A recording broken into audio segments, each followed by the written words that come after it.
प्यारे मित्रों नमस्कार।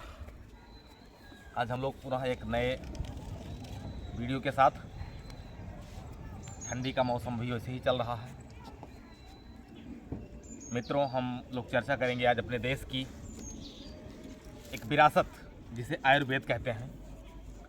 आयुर्वेद की जननी भारत माता है। इस भारत की संस्कृति में, इस भारत की मिट्टी में आयुर्वेद का जन्म हुआ है। आयुर्वेद आज दुनिया में सिर चढ़कर बोल रहा है। हम जानते हैं कि चिकित्सा की बहुत सारी पद्धतियाँ अब विकसित हो चुकी हैं। मुख्यतः एलोपैथ का ही बोलबाला अभी तक रहा है, लेकिन धीरे धीरे हमारे मनुष्यों ने, हमारे देश के विद्वानों ने आयुर्वेद बहुत सारे शोध किए हैं। प्राचीन भारत की ये विरासत जिसे हमारे ऋषियों मुनियों ने विकसित किया, महर्षि पतंजलि ने जिसका पोषण किया, चरक जैसे ऋषि ने, सुश्रुत जैसे ऋषियों ने, जिसमें एक एक कड़ी जोड़ते रहे, और जो अपने आप में संपूर्ण ज्ञान है। आयुर्वेद एक ऐसा ज्ञान का विज्ञान, औषधि का एक ऐसा खजाना जिसको खाने से हमें कोई नुकसान नहीं है। दुनिया का एकमात्र ऐसी चिकित्सा पद्धति जिसका सेवन हम अपने नित्य प्रयोग में, अपने जो खाने पीने की चीज़ें हैं उसके द्वारा भी कर सकते हैं। सबसे बड़ी बात इसकी है कि अन्य पैथ के बहुत सारे साइड इफ़ेक्ट हैं, बहुत सारे नुकसान हैं, लेकिन हमारा अपना पैथ, भारत का पैथ आयुर्वेद, इसके कोई अपने साइड इफ़ेक्ट नहीं है। इसके आपको फ़ायदे ही मिलने हैं, नुकसान का कोई सवाल नहीं उठता है। बहुत सारी चीज़ें जो हमारे नित्य प्रयोग में आती हैं, जो हमारे अगल बगल हैं, उनसे हम कम परिचित हैं। मैं चाहता हूं कि एक एक करके मैं आपको इन चीज़ों से परिचित कराऊं। हालांकि आप लोग जानते भी हैं, लेकिन थोड़ा सा आपके ज्ञान में वृद्धि होगी अगर आप मेरी वीडियो को देखेंगे। तो जो कुछ आप जानते हैं उसमें थोड़ा सा सुधार ही होगा, विस्तार होगा। और दूसरी चीज़, अगर आप मुझसे ज़्यादा जानते हैं, बेहतर जानते हैं, तो हमारी इस वीडियो में आप कमेंट में ज़रूर लिखिएगा कि मुझसे क्या मिस हो रहा है, मुझे और क्या जोड़ना चाहिए, क्योंकि जीवन निरंतर सीखने का होता है। कोई भी व्यक्ति अपने आप में पूर्ण नहीं होता है। हालांकि मेरी तो कोई बात ही नहीं है, बड़े बड़े विद्वान भी गलतियां कर जाते हैं या कुछ कमियां छोड़ देते हैं। तो मुझसे कोई कमी होगी तो हमारी चैनल पर अगर आप नए हैं तो इसको सब्सक्राइब करिएगा, इसमें कुछ लिखिएगा मेरे बारे में, मेरी कमी को सुधारने के लिए आप जो कुछ लिखेंगे उसके लिए मैं आपका आभारी होऊंगा। तो मित्रों, मैं आज आपको आपके आसपास पाए जाने वाली एलोवेरा तो आप जानते ही होंगे, बहुत सारे वीडियो इस पर आपने देखे भी होंगे, उसी में मेरी भी एक कड़ी होगी। एलोवेरा जिसे हम अक्सर अपने घर में लगा सकते हैं, गमले में लगा सकते हैं, और अगर हम शहर में रहते हैं तो गमले में, अगर हम गांव में रहते हैं तो अपने दरवाजे पर जो हमारी ज़मीन पड़ी है वहाँ पर लगा देंगे। बहुत कम देखभाल के बाद भी ये इसकी उत्पत्ति हो जाती है। थोड़ा सा भी देखभाल अगर करेंगे तो एलोवेरा हमको आराम से सुलभ हो जाएगा। मित्रों, ये बहुत ही अच्छी औषधि है। ये औषधियों में एक खजाना है। थोड़ा सा इसके बारे में हम चर्चा करना चाहेंगे आपसे। एलोवेरा जिसे अन्य कई नाम से, जैसे ग्वारपाठा भी कहते हैं, घृत कुमारी के नाम से ही हम जानते हैं, ग्वार के नाम से जानते हैं, ग्वारपाठा के नाम से जानते हैं, घृत कुमारी के नाम से जानते हैं। इसके कई सारे नाम हैं, तो इसके बहुत सारे गुण हैं। ये अपने आप में एक अद्भुत औषधि है जिसका प्रयोग हम आराम से कर सकते हैं। इस एलोवेरा के नाम पर करोड़ों रुपए की दवाइयाँ लोग बेच ले जाते हैं। आज जो भी क्रीम बनती हैं, जो भी फेस वॉश बनते हैं, माउथ वॉश बनते हैं, स्क्रब बनते हैं, सभी लोग एलोवेरा ऊपर इसकी पत्तियों को छाप देते हैं, इसका चित्र छाप देते हैं, और इसके नाम पर दवाइयाँ बिक जाती हैं।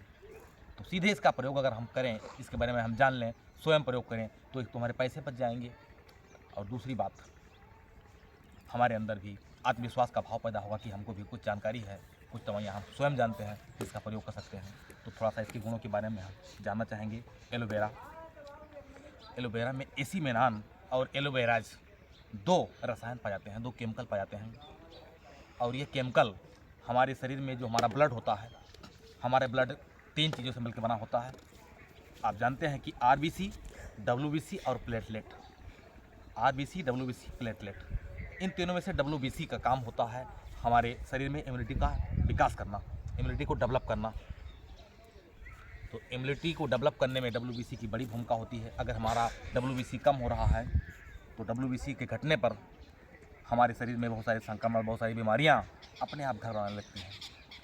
तो WBC जो है ये वाइट ब्लड सेल्स होता है, इसमें टी लिम्फोसाइट्स इसका एक तत्व होता है WBC में, और टी लिम्फोसाइट्स को शक्ति देता है, वृद्धि करता है। हमारे जो इसमें दो केमिकल होते हैं जिसे हमने बताया, एसुमेनान और एलोवेराज, ये टी लिम्फोसाइट को वृद्धि कर देते हैं और इसको लगभग 50% ज़्यादा पावरफुल हो जाता है। हमारा टी लिम्फोसाइट जो होता है वो 50% इंक्रीज होता है, उसके क्वालिटी में इंक्रीमेंट हो जाता है और वो 50% ज़्यादा काम करता है। अगर हम डेली इसको क्या करें, एक एलोवेरा ले लें, 1 या 2 पत्ती ले लें आराम से, और उसके बाद इसको किनारे से थोड़ा काट दें। काटने के बाद में इधर काट दें और थोड़ा सा इधर काट दें। काटने बाद इन पत्तियों को छील लें। जो ऊपर का दिखाई पड़ रहा है इसमें 3 पार्ट होता है, मुख्यतः ये पहला पार्ट है जिसको हम आराम से इसको छील सकते हैं। ऐसे इसको हम छील लेंगे, किनारा थोड़ा सा ऐसे काट देंगे और काटने के बाद में ये किनारा ऐसे हमने काट दिया। काटने के बाद इसको आराम से ऐसे छिलके उतार दीजिए, इसके ऐसे आराम से छिलके उतार दीजिए। एक चीज़ और करना मैं आपको बताऊंगा, जब इसको काटिए तो थोड़ी देर के लिए इसको जो है कहीं लटका दीजिए। इसमें एक येलो पदार्थ निकलता है, येलो पदार्थ एक जो है हार्मफुल केमिकल होता है।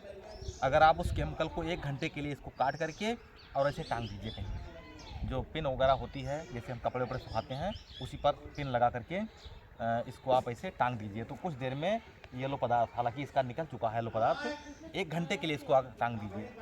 टांगने के बाद में आप हल्का सा धुल लीजिए और धुलने के बाद में इसके दोनों तरफ निकाल करके छिलके उतार दीजिए। और इस छिलके को उतारने के बाद में इसका जो गूदा होता है, प्यारे दोस्तों, ये गूदा ही बड़े काम का होता है। इस गूदे को आप चाहें तो ऐसे चाकू से इस गूदे को अलग कर लीजिए स्टोर करने के लिए। और वैसे भी सुबह शाम, सुबह के टाइम 1 आध चम्मच अगर गूदा डेली आप इसका सेवन कर लेंगे, ऐसे सीधे ऐसे निकाल करके इसको आप ऐसे खा सकते हैं। आराम से इसको खा जाइए। थोड़ा सा इसमें तीखापन आता है लेकिन वो कोई ख़ास नहीं होता है। इस तरह से 1 आध चम्मच सीधे इसको आप डेली यूज़ कर लिया कीजिए, सुबह या शाम में या दिन में 2 बार कर सकते हैं, 1 से 2 बार। अति किसी चीज़ के नहीं करना चाहिए। 1 चम्मच अगर आप रेगुलर करेंगे तो आपको और की ज़रूरत नहीं पड़ेगी। तो इतना कारगर ये होता है। और इस गूदे को निकाल करके हमारी महिलाएं, हमारे घर की हमारी बहनें इस गूदे को ऐसे हाथ में ले करके बढ़िया से मसाज कर सकती हैं। इसको आप फेस में मसाज करेंगी तो आपके चेहरे की मसाज, चेहरे का मॉइस्चर हमेशा बना रहेगा, चमकेगा आपका चेहरा। और आपको जो केमिकल वाली क्रीम जो मिलती है बाज़ार में, उससे आप मुक्ति पा जाएंगी। ये सबसे अच्छा फेस मसाज आपका होगा। फेस को बढ़िया से मसाज कीजिए, जितना टाइम दे पाइए। आपके चेहरे पर जो झुर्रियाँ हैं, झुर्रियाँ जल्दी आएंगी नहीं। और उसके अलावा चेहरे में बहुत से पिंपल्स वगैरह होते हैं। जब चेहरा हमारा सूख जाता है, ड्राइनेस आती है, तो पिंपल्स हो जाते हैं, दाने हो जाते हैं। रेगुलर इसको यूज़ करेंगी। थोड़ा सा आप निकालिए, गूदे को खा जाइए, कुछ थोड़ा सा बचे उसको आप डेली मसाज कर लिया कीजिए। तो ये महिलाओं के लिए भी ठीक है, पुरुषों के लिए भी ठीक है, सबके लिए एक अच्छा मसाजर है, एक अच्छा फेस है, फेस वॉश के रूप में काम करेगा आपके, एक अच्छा माउथ वॉश। इसका दूसरा क्या फ़ायदा है, हमने आपको बताया कि ये हमारे एंटीबॉडी को बनाता है, एंटीबॉडी को बूस्ट कर देता है। जो आपका टी लिम्फोसाइट है उसको बढ़िया से बूस्ट करता है, 50% उसको बूस्ट करके उसके पावर को डबल कर देता है और आप सभी तरह की बीमारियों से बच जाएंगे। अगर आपको अच्छा एंटीबॉडी आपके शरीर में बन जाएगी तो जो बीमारियां हमको होती हैं उन बीमारियों से हम आराम से मुक्ति पा जाएंगे, या कम से कम बीमारियां होंगी। हमारे दवाओं में 50% का बचत होने लगेगा। दूसरा, हमारी स्किन के लिए बहुत अच्छा है।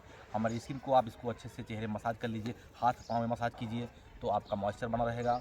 और इसके अंदर एंटीबैक्टीरियल गुण होता है, एंटीबैक्टीरियल और एंटीसेप्टिक गुण होता है। एंटीसेप्टिक की वजह से जो हमारे शरीर में तमाम सारे पिंपल्स होते हैं, दाने होते हैं, उससे हम मुक्ति पा जाएंगे। हल्के फुल्के जो हमारे घाव हैं वो घाव को ये भर देता है। दूसरा, इसमें इन्फ्लामेटरी का गुण होता है, इन्फ्लामेशन होता है इसके अंदर। इन्फ्लामेशन मतलब होता है कि जो सूजन में कम कर देता है, आंतरिक सूजन को, बाह्य सूजन को। कहीं भी अगर शरीर में स्वेलिंग है तो आराम से ये एलोवेरा आपकी सूजन को कम कर देगा। ये सूजन को धीरे धीरे आप यूज़ करते रहेंगे तो आपके शरीर का सूजन खत्म हो जाएगा। इसके अंदर इन्फ्लामेशन होता है, एंटीबैक्टीरियल होता है, एंटीसेप्टिक होता है और एंटीबायोटिक होता है। इससे बहुत सारी औषधियाँ बनती हैं और इन औषधियों में इसका कुछ मात्रा में इसको डाला जाता है और इस तरह से दवाइयाँ ज़्यादा अच्छी हो जाती हैं। आपने देखा होगा कि बहुत सारी, अक्सर क्रीम तो कोई भी क्रीम है आज के ज़माने में हम देखते हैं कि ये मल्टी नेशनल जो कंपनियाँ हैं ये अपने क्रीम में एलोवेरा को डालती हैं। और ये सौभाग्य है, ये हमारा सौभाग्य है कि भारत में सबसे अधिक मात्रा में एलोवेरा होता है। बाहर विदेशों में तो इसकी इतनी डिमांड है कि 1-1 हज़ार रुपये लीटर तक ये बिकता है। ये अपने देश में भारत की एक हमारे समृद्ध परिवेश में पाया जाता है, बहुत आसानी से हमारे यहाँ उगाता है। तो इसको आप लोग रेगुलर इसका सेवन करिए। दूसरा, इसका एक सबसे बड़ा फ़ायदा मैं आपको बताना चाहूँगा, डायबिटीज़ में ये ग्लूकोज के लेवल को कम कर देता है। अगर आप थोड़ा 1 चम्मच डेली रेगुलर इसका प्रयोग करेंगे तो आप डायबिटिक नहीं होंगे। अगर डायबिटिक पहले से हैं तो इसकी मात्रा को 1 से 2 चम्मच कर दीजिए, और तरीका यही है, आप इसे निकाल लीजिए और सीधे आप खा सकते हैं। आप चाहें तो पत्तियों को काट करके इसका गूदा निकाल करके इसका जल को बोतल में भर के रख सकते हैं। आप चाहें तो इसको शरबत बना करके इसके गूदे को निकाल लीजिए, गिलास में डाल दीजिए, थोड़ा सा मिश्री डाल दीजिए और शरबत बना करके 1 गिलास सुबह पी सकते हैं। इस तरह से आपके ब्लड शुगर का लेवल बहुत ही लो हो जाता है। और ज़्यादा पीने से, मान लीजिए आपको शुगर की बीमारी नहीं है, तो ज़्यादा पीने से कभी कभी जो है ब्लड शुगर का लेवल ज़्यादा कम होने लगता है। तो इसको, अगर आपकी बीमारी नहीं है तो उसको ज़्यादा सेवन नहीं करना है, क्योंकि ये शुगर के लेवल को वास्तव में डाउन करने वाला भी है। इसको मैंने कई जगह देखा है, कई शोध पत्रों को देखा है, पढ़ा भी है, उसमें लिखा है साफ साफ कि इसका कितना अच्छा फ़ायदा होता है शुगर के पेशेंट के लिए। तो ये बिल्कुल रामबाण औषधि है। तो शुगर वाले भाई इसको ले सकते हैं, चाहे बहनों को हो या भाइयों को हो, जिसको भी शुगर हो। सुबह 1 चम्मच से 2 चम्मच इसका आप प्रयोग कीजिए, बीच में 1-2 दिन छोड़ दीजिए और उसके बाद अपना जांच कराइए। अगर आपका शुगर का लेवल डाउन हो गया है तो इसको लेना बंद कर दीजिए। तो शुगर के लिए बहुत अच्छा है ये, इन्फ्लेमेशन के लिए, सूजन के लिए बहुत ही अच्छा है ये। इसके अलावा इसके जो है और गुण, जैसे पेट में हमको मान लीजिए कॉन्स्टिपेशन की शिकायत है, किसी को भी कॉन्स्टिपेशन है, अपच है, भूख कम लगती है, उनके लिए सबसे अच्छा काम करता है। ये कॉन्स्टिपेशन को ख़त्म कर देता है। रेगुलर लेने से हमारे अपच को, हमारे भूख को बढ़ाता है, अपच को मिटाता है और कब्जियत को ख़त्म करने वाली बीमारी है। इस तरह से एलोवेरा जो है, इसमें 20 से ज़्यादा एमिनो एसिड पाए जाते हैं। तो इसमें 5-6 एमिनो एसिड इतने अच्छे होते हैं कि जो हमारे शरीर के लिए बहुत ही फ़ायदेमंद होते हैं। विटामिन ए का प्रचुर मात्रा में अच्छा स्रोत है और विटामिन ए की मात्रा को पूरा कर देता है। अगर आप इसका रेगुलर सेवन करेंगे तो आपकी आँख संबंधी समस्याएं भी कम हो जाएंगी, आपकी आँख की रोशनी इंक्रीज होगी, छोटी मोटी समस्याएं आँख की जो हैं वो इससे सॉल्व हो जाएंगी। विटामिन B12 पाया जाता है इसमें, विटामिन बी कॉम्प्लेक्स पाया जाता है, तो इस वजह से हमारे स्किन की समस्या को भी सॉल्व करता है। विटामिन सी इसमें पाया जाता है। एलोवेरा एक ऐसा औषधि है, एक ऐसा तत्व है इसमें है कि जो हमारे लगभग शरीर के 80% से अधिक बीमारियों के लिए अकेली औषधि बनी है। तो इसको आप अमृत मान लीजिए और इसको जितना भी हो सके इसका प्रचार प्रसार कीजिए, अपने साथियों को बताइए, अपने घर में परिवार के लोगों को बताइए। और इसके लाभ से अगर लोग परिचित हो जाएंगे तो मुझे पूरा भरोसा है कि आपके दवाओं का खर्चा बचेगा। और दूसरा, एक ऐसी चीज़ है जिसका कोई नुकसान नहीं है, साइड इफ़ेक्ट है, थोड़ा सा साइड इफ़ेक्ट तब पड़ जाता है, जैसे अगर आपकी आंत में कोई घाव है तो उस समय पर इसको नहीं लेना है, क्योंकि इससे वो घाव बढ़ सकती है। तो वही मेन समस्या यही है। और अगर आप जो है डायबिटीज़ में आप इसका, अगर आपको ब्लड शुगर लेवल आपका लो है तो भी आपको इसका प्रयोग ज़्यादा नहीं करना है, क्योंकि शुगर लेवल को ये डाउन कर देता है। तो 1-2 समस्याओं को छोड़ करके बाकी तो इसके फ़ायदे ही फ़ायदे हैं। एंटीबायोटिक है, जैसा मैंने आपको पहले भी बताया है, एंटी एलर्जिक है, एंटीसेप्टिक है, एंटीबैक्टीरियल है। इस तरह से सारे समस्याओं का अपने आप में एक अकेला निदान करने वाला है। दांत संबंधी समस्या में, जैसे मसल में हमारे दांत की जो हमारे मसूड़े हमारे हैं, इसमें अगर स्वेलिंग है तो अगर आप इसका सेवन करेंगे, थोड़ा सा मसाज भी कर लेंगे तो दांत संबंधी समस्या भी हमारी इससे सॉल्व हो जाती है। तो शरीर की सारी बीमारियां, जैसे स्किन संबंधी बीमारियां, स्वेलिंग संबंधी बीमारियां, शुगर संबंधी बीमारियां, और बार बार आप बीमार पड़ रहे हैं, आपकी इम्यूनिटी कमज़ोर हो गई है, तो इम्यूनिटी का बूस्टर है। और अगर आप इसका रेगुलर सेवन करेंगे तो आपकी इम्यूनिटी बूस्ट हो जाएगी। इस तरह से इसके अगणित समस्याएं को सॉल्व करने वाली दवा है। ज़्यादा हमारा वीडियो लंबा होता जा रहा है तो अपनी बात को हम यहीं रोकना चाहेंगे। बस इतना जानिए कि रेगुलर इसका सेवन कीजिए और जो प्रयोग विधि बताई गई है उस प्रयोग से इसको छील करके 1 से 2 चम्मच का प्रयोग आप इसको कर सकते हैं। लगातार करने पर आपकी बीमारियां जब क्योर हो जाती हैं तो आप अपना जांच भी करा लीजिए, और अगर आपको लगता है कि आप ठीक हैं तो इसका सेवन बंद भी किया जा सकता है। ये नहीं है कि लेकिन फेस वॉश जैसी समस्याओं के लिए, जो है मॉइस्चराइज़र के लिए इसका आप रेगुलर प्रयोग कीजिए, तो आपकी जो स्किन है उसमें स्निग्धता आ जाएगी, उसमें कांति आ जाएगी, उसमें चमक आएगी। आपको अन्य बहुत सारी क्रीम से आप बच जाएंगे, बहुत सारे केमिकल से आप बाज़ार के बच जाएंगे। ये अपने आप में अकेले सारा हर तरह से फेस वॉश का काम करेगा, फेस मसाज का काम करेगा और आपके सारी समस्याओं का अकेले समाधान करेगा। तो प्यारे साथियों, इसका प्रचार प्रसार कीजिए, लोगों को बताइए और स्वयं भी सेवन कीजिए और आप स्वस्थ रहिए, मस्त रहिए। फिर मिलते हैं हम अगले वीडियो में, तब तक के लिए नमस्कार।